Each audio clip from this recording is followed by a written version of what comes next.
आदरणीय अध्यक्ष महोदय, मैं वंदे मातरम के 150वीं जयंती पर इस महत्वपूर्ण चर्चा में भाग लेने के लिए खड़ा हूं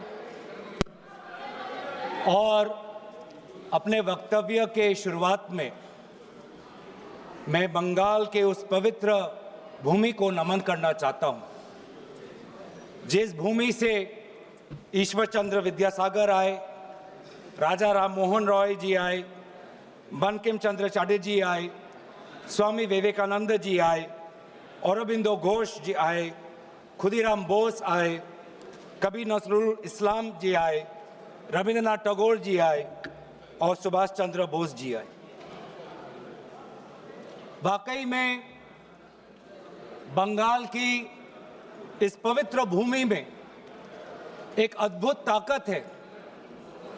जिस भूमि ने हमारे देश को न सिर्फ हमारा राष्ट्रगान दिया, लेकिन राष्ट्रगान के साथ हमें राष्ट्रगीत भी दिया। और कहीं ना कहीं मैं इस समय पर, क्योंकि स्वतंत्रता सेनानियों का उल्लेख किया गया, स्वतंत्रता संग्राम का उल्लेख किया गया, उस समय के कवि, लेखक जिन्होंने ऐसे शब्दों का प्रयोग किया, ऐसे कविताएं रची, ऐसे गीत रची,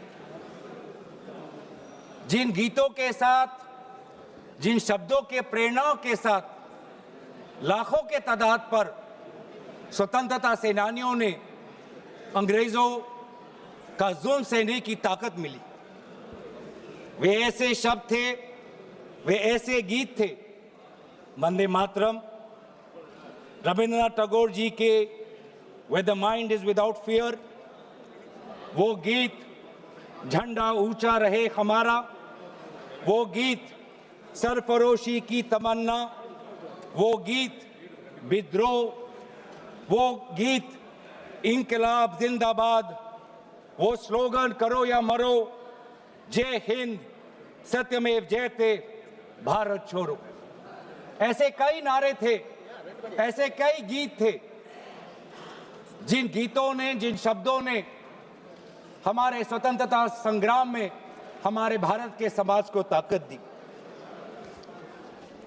वंदे मातरम के इतिहास की और उसके जन्म की बात आदरणीय प्रधानमंत्री मोदी जी ने की। हाँ, जो मंगल पांडे का जो विद्रोह था, उस विद्रोह के विफलता के बाद भारत में एक बेचैनी थी और अंग्रेजों का जुल्म और बढ़ गया था। और ऐसे वक्त में 1872 में बंकिम चंद्र चटर्जी ने, जो पूरे बंगाल में जो रेनेसांस चल रहा था, जो भाषा के संदर्भ में जो एक क्रांति चल रही थी, उस क्रांति में वो भी एक महत्वपूर्ण धारा थे। जिस क्रांति में राजा राम मोहन रॉय भी थे, जिस क्रांति में ब्रह्मो समाज भी था, और उन्होंने 1872 में वो पहले दो पंक्ति लिखे जो आज हमारे राष्ट्रगीत के भाग में हैं। 1872-75 के बाद लगभग 9-10 सालों के बाद उन्होंने आनंद मत लिखा, जहां पर उन दो पंक्तियों में उन्होंने और कई पंक्तियां जोड़ी। और आनंद मत के संदर्भ में लिखा गया,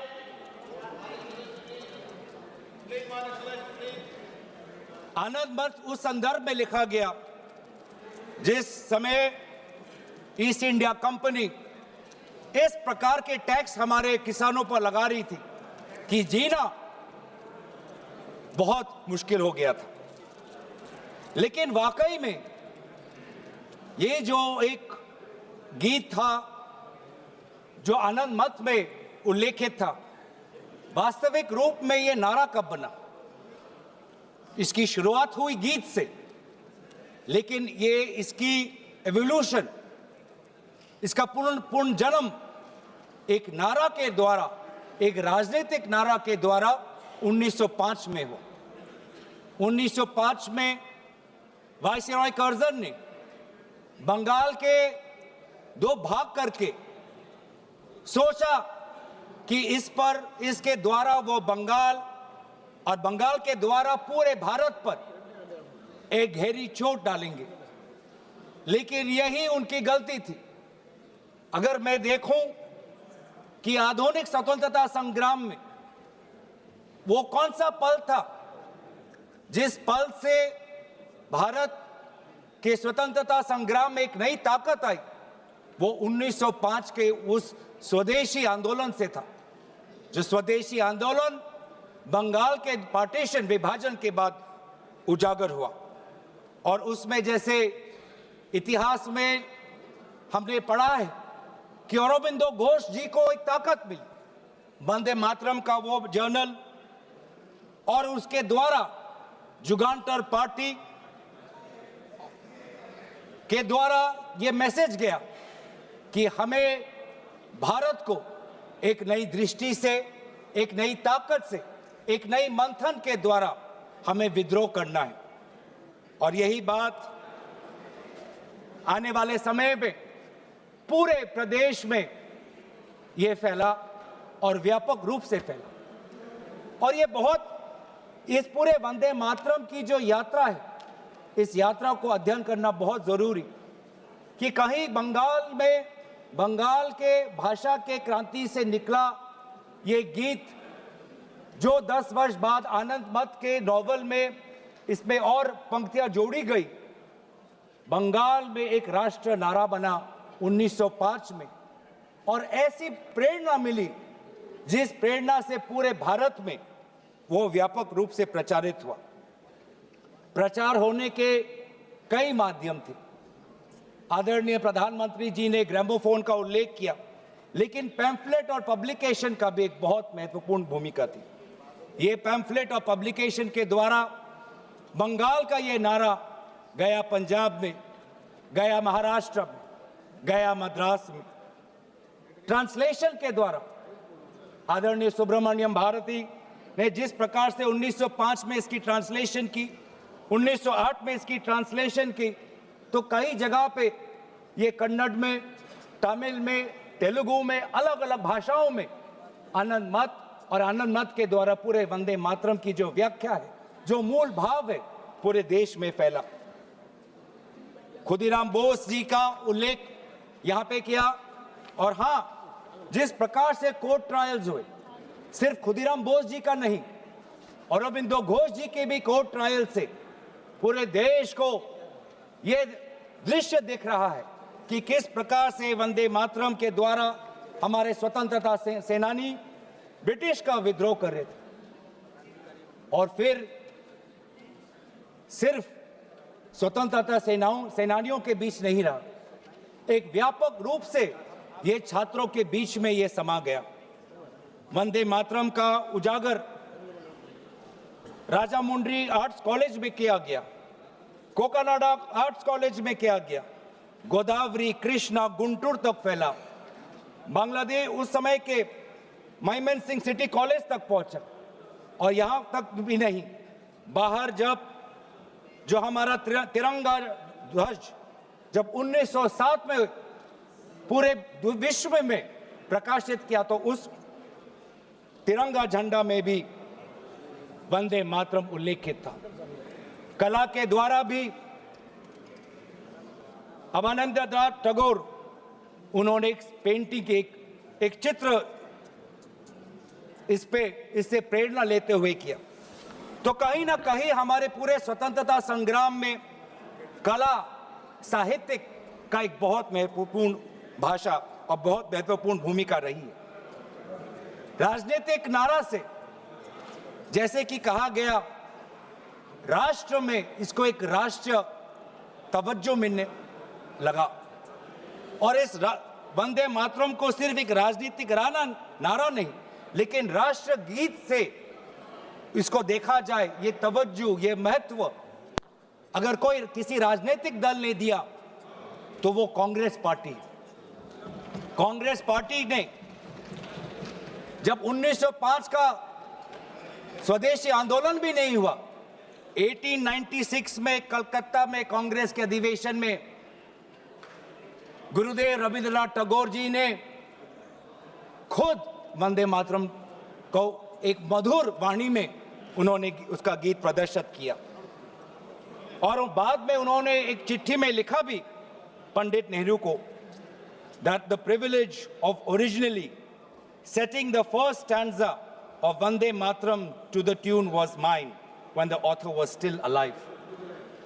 और कहीं ना कहीं ये भी बताने की बहुत जरूरत है कि रविंद्रनाथ टैगोर जी बंकिम चंद्र चटर्जी को बहुत करीबी से उनको मिले और बंकिम चंद्र चटर्जी ने काफी समर्थन भी रविंद्रनाथ टैगोर जी को दिया। 1905 में स्वदेशी आंदोलन भी हुआ और 1905 में कांग्रेस का बनारस में अधिवेशन हुआ, जिस बनारस के अधिवेशन में अध्यक्ष कर रहे थे जी.के. गोखले साहब। और दोबारा 1905 के उस बनारस के अधिवेशन में सरला देव चौधरी जी ने वंदे मातरम का गीत प्रदर्शित किया। लेकिन इस 1905 के बनारस के अधिवेशन में उन्होंने वंदे मातरम में एक बहुत ही महत्वपूर्ण संशोधन वो लाए।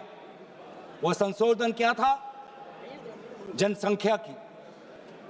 जो ओरिजिनल वंदे मातरम था, उस वंदे मातरम में जिस जनसंख्या का उजागर किया था वो था 7 करोड़ का, क्योंकि उस समय बंकिम चंद्र चटर्जी जिस संदर्भ में लिख रहे थे तो वो बंगाल के संदर्भ में लिख रहे थे, जिसमें बिहार भी था, उड़ीसा भी था, असम भी था, और इसीलिए उस संदर्भ में उन्होंने लिखा 7 करोड़। लेकिन जब 1905 में बनारस का अधिवेशन हुआ, उस 1905 के अधिवेशन में सरला देव चौधरी जी ने उस 7 करोड़ को 30 करोड़ करके पूरे एक राष्ट्र का तवज्जो वंदे मातरम को दिया। और वैसे ही महात्मा गांधी ने इंडिया ओपिनियन में उन्होंने लिखा, और 1907 में औरबिंदो घोष ने संध्या के मैगजीन में लिखा कि we want Swaraj for all sons of mother India. What we want is that Hindus and Muslims both should come together to bring about Swaraj in unison. फिर अभी आप आते हैं जो मूल बात आदरणीय प्रधानमंत्री मोदी जी ने कही। आज उनके पूरे भाषण को मैंने बहुत गौर रूप से सुना और उनके पूरे 1 घंटे के भाषण का 2 उद्देश्य था। पहला उद्देश्य यह था कि उनके बातों को सुनकर ऐसे लग रहा था कि आपके राजनीतिक पूर्वज खुद ब्रिटिश के खिलाफ लड़ रहे थे। ऐसे लग रहा था कि आपके राजनीतिक पूर्वज ने ब्रिटिश के खिलाफ विभिन्न आंदोलनों में भाग लिया। तो ये जो इतिहास को दोबारा लिखने की, रिवाइज करने की जो मंशा आज प्रधानमंत्री मोदी जी के भाषण में मुझे सुनाई दी। सर, मैं आपके साथ तो मैं तर्क वितर्क करने आया नहीं हूं। और दूसरा जो उद्देश्य था कि एक राजनीतिक रंग इस पूरे वंदे मातरम के चर्चा को देने का था। उन्होंने उजागर किया कांग्रेस वर्किंग कमेटी का और पंडित नेहरू जी का। और ये एक आदत है सर, ये मेरे पास एक टेबल है कि जब प्रधानमंत्री मोदी जी किसी भी विषय पे बोलते हैं तो पंडित नेहरू जी का नाम कितने बार लेते हैं और कांग्रेस पार्टी का नाम कितने बार लेते हैं। मैं बस एक ही उदाहरण देना चाहता हूं कि इससे पहले ऑपरेशन सिंदूर का डिबेट में हमने आदरणीय प्रधानमंत्री मोदी जी को सुना। क्या आप जानना चाहेंगे कि पंडित नेहरू का नाम कितने बार उन्होंने लिया? 14 बार। ऑपरेशन सिंदूर पे 14 बार उन्होंने पंडित नेहरू का नाम लिया। और कांग्रेस पार्टी का कितने बार? 50 बार। वैसे ही जब संविधान का 75th एनिवर्सरी मनाया जा रहा था तब 10 बार पंडित नेहरू जी का नाम लिया और 26 बार कांग्रेस पार्टी का। उस प्रकार से जब 2022 में जब राष्ट्रपति अभिभाषण पे प्रधानमंत्री मोदी जी अपना बात रख रहे थे तो 15 बार पंडित नेहरू का नाम लिया। 2020 में, सर मैं आपके साथ तर्क वितर्क नहीं करने आया सर, 2020 में जब राष्ट्रपति अभिभाषण पर प्रधानमंत्री मोदी जी ने भाषण दिया तो 20 बार पंडित नेहरू का नाम लिया। तो इसीलिए उनका आज दूसरा उद्देश्य तो मैं समझ गया, लेकिन बड़े विनम्रता से मैं आदरणीय प्रधानमंत्री मोदी जी को मैं कहना चाहता हूं और उनके पूरे मैं दल को कहना चाहता हूं और पूरे इनके ढांचे को कहना चाहता हूं, आप चाहे जितना भी कोशिश कर लो, आप पंडित नेहरू जी के जो उनका योगदान था उस पे एक भी काला दाग आप लगाने में सक्षम नहीं होंगे। आप चाहे पूरे कोशिश कर लो, आप एक भी उन पे काला दाग लगाने में आप सफल नहीं होंगे। हाँ, कांग्रेस वर्किंग कमेटी में और उससे पहले मुस्लिम लीग का विद्रोह था। मुस्लिम लीग ये कहना चाहती थी कि पूरा वंदे मातरम को बहिष्कार करना चाहिए, पूरे वंदे मातरम को बहिष्कार करना चाहिए। लेकिन मुस्लिम लीग को यह अधिकार कहां से मिला? और क्या मुस्लिम लीग के अनुसार हमारा देश चलेगा? क्या मुस्लिम लीग के अनुसार क्या कांग्रेस पार्टी चलेगी? कतई नहीं। हमारे उस समय के जो हमारे नेता थे मौलाना आजाद साहब, उन्होंने स्वयं कहा कि मुझे वंदे मातरम में कोई भी आपत्ति नहीं है। यह फर्क है कांग्रेस के मौलाना आजाद और मुस्लिम लीग के जिन्ना के बीच में। और उन्होंने लाख कोशिश करने के पश्चात भी, लाख दबाव डालने के पश्चात भी 1937 के कांग्रेस वर्किंग कमेटी में के सेशन में यह निर्णय लिया गया कि जहां पर भी नेशनल गैदरिंग होगी वहां पर हम शुरुआत में वंदे मातरम के पहले दो पंक्तियों को हम गाएंगे।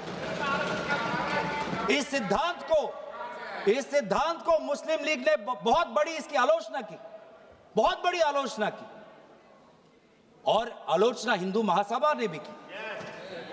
ये कभी कभी हिंदू महासभा और मुस्लिम लीग के जो राजनीतिक उद्देश्य है वो एक हो जाते हैं। हिंदू महासभा और मुस्लिम लीगों ने दोनों वंदे मातरम को एक विशेष राजनीतिक रूप से देखा और मुस्लिम लीग और हिंदू महासभा ने दोनों ने कांग्रेस पार्टी की आलोचना की। लेकिन कांग्रेस पार्टी अगर चलेगी तो किसी हिंदू महासभा या किसी मुस्लिम लीग की नहीं, भारत के जो हमारे आबादी है, भारत की जो हमारी जनसंख्या है, भारत में जो वंदे मातरम के जो मूल भाव है उसके साथ मूल भाव।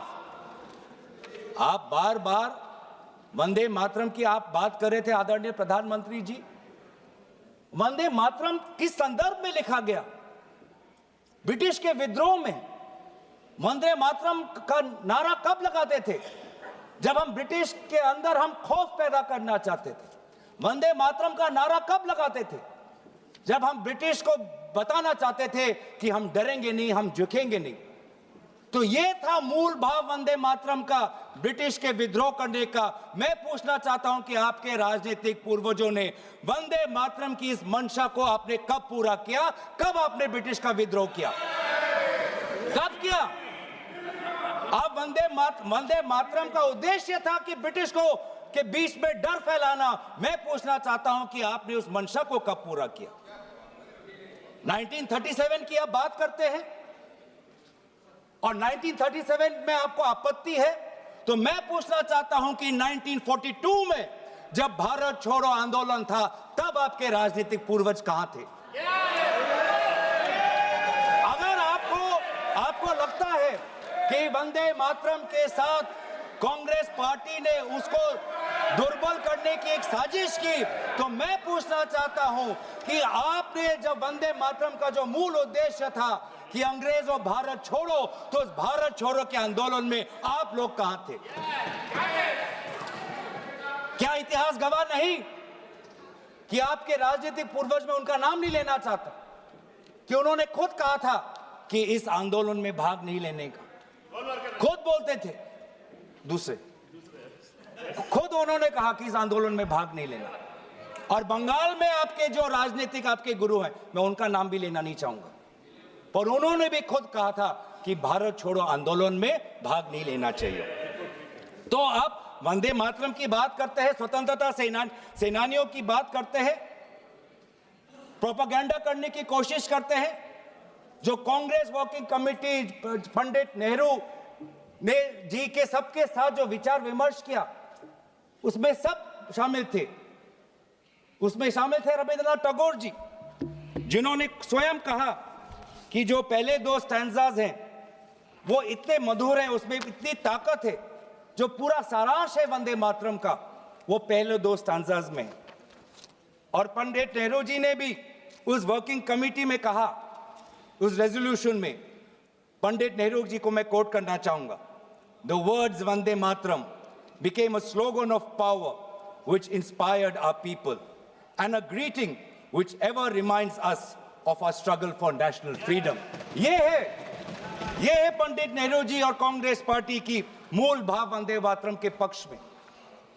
और जिस मुस्लिम लीग ने कहा कि पूरे वंदे मातरम को बहिष्कार करो, उस मुस्लिम लीग को दोबारा करारा जवाब हमने हमारे कॉन्स्टिट्यूएंट असेंबली में दिया 1950 में 24 जनवरी को, जब संविधान की जो बैठक हुई थी उसके अंतिम दिन पे हमने कहा कि हम मुस्लिम लीग की बात नहीं सुनेंगे, हम वंदे मातरम को नेशनल सॉन्ग का हम ये तवज्जो हम देना चाहेंगे। और यही हमारे बंगाल के प्रति हमारा आभार था कि उसी कॉन्स्टिट्यूएंट असेंबली में कहा, यह सिद्धांत लिया गया कि जन गण मन हमारा नेशनल एंथम होगा और वंदे मातरम हमारा नेशनल सॉन्ग होगा। और ये पूरे सिद्धांत के साथ कौन कौन इसके साथ सहमत थे? राजेंद्र प्रसाद जी सहमत थे, सी राजागोपालाचारी जी सहमत थे, जीबी पंत साहब सहमत थे, मौलाना आजाद जी सहमत थे, रविशंकर शुक्ला जी सहमत थे। तो ये है आज इतिहास। वास्तविक में अगर मैं बोलूं कि आपके पार्टी ने कभी बंगाल को समझने की कोशिश ही नहीं की। सत्ता के लालच में आपने कभी बंगाल को समझा ही नहीं। बंगाल की भक्ति को सर, मैं उनके साथ तर्क वितर्क नहीं करने आया। पॉइंट ऑफ ऑर्डर, मैं उनके साथ तर्क वितर्क नहीं करने आया। सर, मैं तर्क वितर्क नहीं किया और मैं यील्ड करना नहीं चाहता। पॉइंट ऑफ ऑर्डर है, ये नहीं स्पीकर का डायरेक्शन 114 और 115 ये इतिहास को गलत करे। जब भारत अलग हो गया सर, भारत का विभाजन हो गया, मुस्लिम लीग ने जब पाकिस्तान बना दिया 15 अगस्त 1947 को, जब भारत और पाकिस्तान का बंटवारा हो गया, तो मुस्लिम लीग किस कॉन्स्टिट्यूएंट असेंबली में था जिस 24 जनवरी 1950 की वो ये डिबेट है सर। अगर आप मुझे बोलने देंगे तो मैं इनसे कहूंगा कि जैसे हमने आदरणीय मोदी जी को सुना, आप भी सुनने का धैर्य रखें। धैर्य की कमी मत दिखाइए, संयम की कमी आप मत दिखाइए। हमने संयम दिखाया, हमने धैर्य दिखाया, अब आपकी बारी है। आपने बंगाल को कभी समझा नहीं, आपने बंगाल की भक्ति को नहीं समझा, आपने बंकिम चंद्र चटर्जी को नहीं समझा। बंकिम चंद्र चटर्जी की जो विचार थे, ये पूरा जो विज्ञान को लेके जो उनके विचार थे, एक फ्री इंडिया को लेके जो उनकी विचार थी, आपने नहीं समझा। आपने रविंद्रनाथ टैगोर जी को नहीं समझा। आपके लिए तो सब कुछ बांग्लादेशी। रविंद्रनाथ टैगोर जी ने 1905 में अमार सोनार बांग्ला लिखा। आप इतिहास नहीं जानते, आपने रविंद्रनाथ टैगोर जी का इतिहास नहीं पढ़ा। और जब कहीं आपको अमार सोनार बांग्ला आपको सुनाई पड़ता है तो आपको सिर्फ बांग्लादेशी सुनाई पड़ता है। लेकिन जिस समय वो लिखा गया, बंगाल के पार्टीशन में जो दुख, जो वेदना, अमार सोनार बांग्ला, मेरे जो सुनहरे बंगाल के प्रति जो भाव था, उसको आपने नहीं समझा। आप कभी दिल्ली में अगर बंगाली भाषा सुनते हैं तो उसको भी बांग्लादेशी कह देते हैं, जो वास्तविक में बंगाल लोगों की जो समस्या है, असम में बंगाल लोगों की जो डी वोटर की समस्या है, आज 10 साल आपका डबल इंजन हो गया, आपने असम में डी वोटर की समस्या को समाधान नहीं किया। असम में बंगाल के लोग आज अपने आप को भारतीय नागरिक कहना चाहते हैं, लेकिन आपने ऐसा कानून लेके आए हैं, अब असम में बंगाल के लोग अपने आप को भारतीय नागरिक नहीं, अपने आप को बांग्लादेशी का प्रमाण सरकार को देना पड़ रहा है। ये है आज इसीलिए ना आप बंगाल को समझे, ना आपने राष्ट्र को समझा। ये हम कह रहे हैं ना राष्ट्रगीत, इसमें जो राष्ट्र है, आपने कभी राष्ट्र को समझने की कोशिश नहीं, क्योंकि ये राष्ट्र जो है एक संघीय ढांचे पर निर्भर है और इसमें कई प्रकार के राष्ट्रभक्ति हैं। आज अगर भारत एक मजबूत राष्ट्र है, वो इसलिए है क्योंकि इसमें ना सिर्फ बंगाल की राष्ट्रभक्ति समाई हुई है, इसके साथ तमिल की भी राष्ट्रभक्ति समाई हुई है, इसके साथ असम की राष्ट्रभक्ति समाई हुई है, इसके साथ पंजाब की राष्ट्रभक्ति समाई हुई है, इसके साथ केरल की राष्ट्रभक्ति समाई हुई है, इसके साथ कर्नाटका तेलंगाना की राष्ट्रभक्ति समाई हुई है, इसके साथ नागालैंड उत्तर पूर्वांचल की राष्ट्रभक्ति समाई। लेकिन आपने कभी समझा ही नहीं। हमारे सारे प्रदेशों की राष्ट्रीय भक्ति समाई हुई है, तब जाके भारत को हम एक मजबूत राष्ट्र बना सकते हैं। आपने कभी हमारे राष्ट्र में धर्म अनेक, वो आप ले लीजिएगा अखिलेश जी, आप ले लीजिए। हमारे राष्ट्र में धर्म अनेक, हमारे राष्ट्र में भाषा अनेक, हमारे राष्ट्र में प्रांत अनेक, लेकिन हमारे राष्ट्र में राष्ट्र ग्रंथ सिर्फ एक, वो है हमारे भारतीय संविधान। वो है हमारे भारतीय संविधान। पैगंबर अनेक, धार्मिक ग्रंथ अनेक, मंदिर अनेक, लेकिन राष्ट्र निर्माण के संदर्भ में सिर्फ एक ही ग्रंथ, वो है संविधान। और इस संविधान की सुरक्षा हम आज भी कर रहे हैं।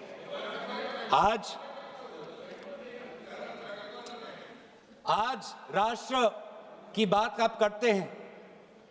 मैं पूछना चाहता हूं कि आपने जो हमारा नेशनल एंथम है, आप चाहते थे कि वंदे मातरम हमारा नेशनल एंथम बने, लेकिन जब पूरे देश ने जनगण मन को नेशनल एंथम, रविंद्रनाथ टैगोर जी के द्वारा रचित जनगण मन को नेशनल एंथम का तवज्जो दिया, तो आपके राजनीतिक पूर्वजों ने लगभग 52 साल आपने ना राष्ट्रीय तिरंगा अपने शाखाओं में लगाया, ना राष्ट्रीय नेशनल एंथम अपने शाखाओं में कहा। आप राष्ट्र की बात करते हो, ना नेशनल एंथम को आपने तवज्जो दी, न भारत के तिरंगा को आपने तवज्जो दिया। आप क्या राष्ट्र की बात करते हो? लेकिन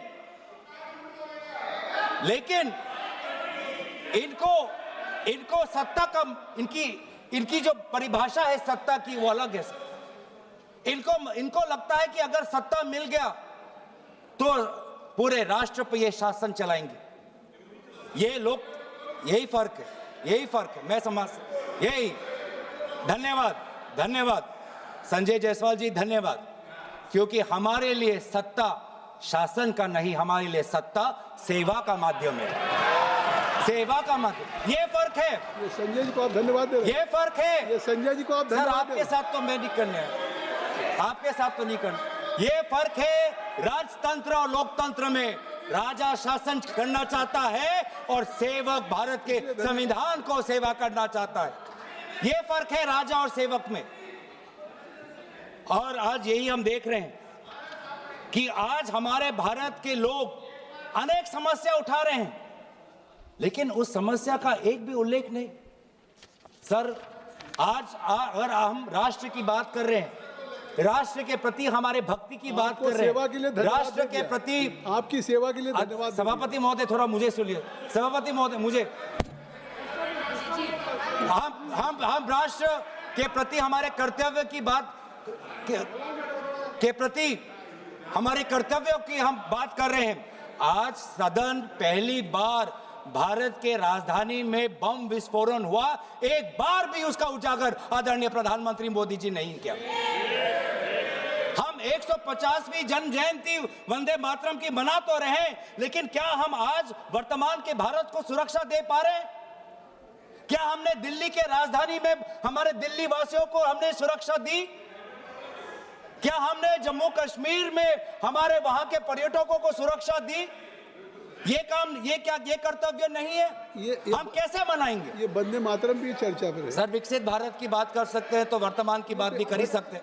2047 की बात कर सकते हैं तो 2025 की बात भी कर सकते हैं। वंदे मातरम के 150 वर्षों की यात्रा का आज आलोचना तो आज आपको हम करने सुरक्षा का की अवसर बात करते हैं, आज हम सुरक्षा की बात है। उन्होंने करते किसी हैं। की आलोचना नहीं की। आज उन्होंने सभापति महोदय, प्रधानमंत्री ने किसी की आलोचना नहीं की है। सभापति महोदय, सभापति महोदय, तो इसलिए वंदे मातरम तक रहे। सभापति महोदय, अगर वास्तविक में अगर 150वीं जन्म जयंती वंदे मातरम का पालन करना है तो हमें सुरक्षा देना होगा, स्वास्थ्य की सुरक्षा देनी होगी।